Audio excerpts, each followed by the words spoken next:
અમદાવાદમાં ભારે પવન સાથે ઠેર ઠેર વૃક્ષ ધરાશાયી થઈ ગયા છે। દરિયાપુરમાં મહાકાય ઝાડ પડતા એક વ્યક્તિનું મોત થયું છે।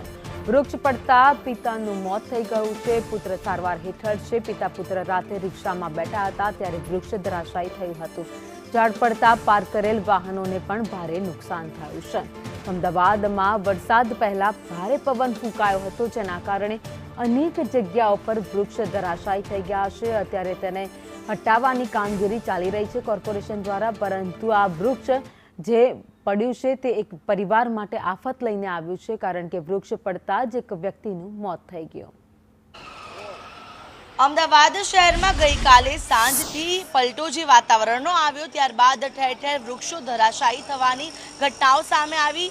દરિયાપુર વિસ્તારમાં મહાકાય વૃક્ષ છે તે ધરાશાયી થયું, જેની અંદર રિક્ષામાં બેઠેલા એક જે રિક્ષા ચાલક છે તેમનું જે આ ઝાડ પડતાની સાથે જ મૃત્યુ થયું છે, તો બીજી તરફ તેમનો પુત્ર છે કે જે તેમની સાથે હતો તેને પણ ગંભીર ઈજાઓ છે તે પહોંચી છે। જોઈ શકાય છે કે દરિયાપુર વિસ્તારની નવધરી જે આ ખડકી છે ત્યાં હાલ આ ઘટના સામે આવી છે।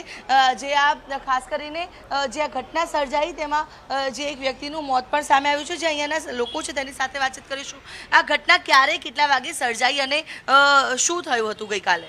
કાલે રાતે સાંજે 10:30 વાગે અહીંયા આવીને ભાઈને એમનો બાબો બેઠા હતા અને 10:30 વાગે વાવા વંટોળ વધારે આવ્યો અને વરસાદના કારણે તૂટી પડ્યું અને સીધું રિક્ષા ઉપર પડ્યું। તેમના પપ્પાનું ઘટના સ્થળે જ મૃત્યુ પામ્યા અને બાબો અત્યારે સિરિયસમાં આઈસીયુ રૂમમાં દાખલ છે।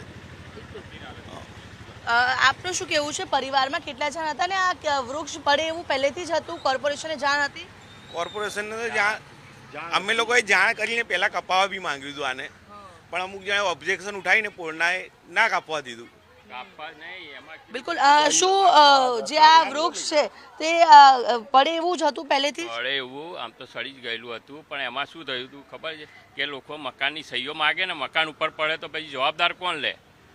તો એ લોકોને સહીઓ આલવી જોઈએ ને, તો એ લોકો આલી જ નથી સહીઓ, એના કારણે બનાવ બની ગયો છે। પછી મેં કીધું આ રજિયાત આવશે તો કદાચ કાપશે। બિલકુલ। તો આ જે નવઘરીની પોળ છે ત્યાં આખી મહાકાય વૃક્ષ છે તે જ્યારે જે આ પહેલા જ મકાનની અંદર આ જે મૃતક છે તેમનું આ ઘર છે, ઘરની બહાર જ રિક્ષાની અંદર તેઓ બેઠા હતા। તેમનો પુત્ર રિક્ષામાં આવીને તેમની સાથે બેઠો અને એટલી જ વારમાં આખું મહાકાય વૃક્ષ છે તે આ પડ્યું અને આ ઘટના સ્થળે જ જે વ્યક્તિ છે એક વ્યક્તિનું મોત પણ થઈ ગયું છે। તો બીજી તરફ જોઈ શકાય છે કે કેટલાક વાહનોમાં પણ ભારે નુકસાન છે તે પહોંચ્યું છે। ખાસ કરીને આ જે વૃક્ષ છે પહેલેથી જ જે આ પ્રકારનું હતું કે ગમે તે સમયે તે પડી શકે।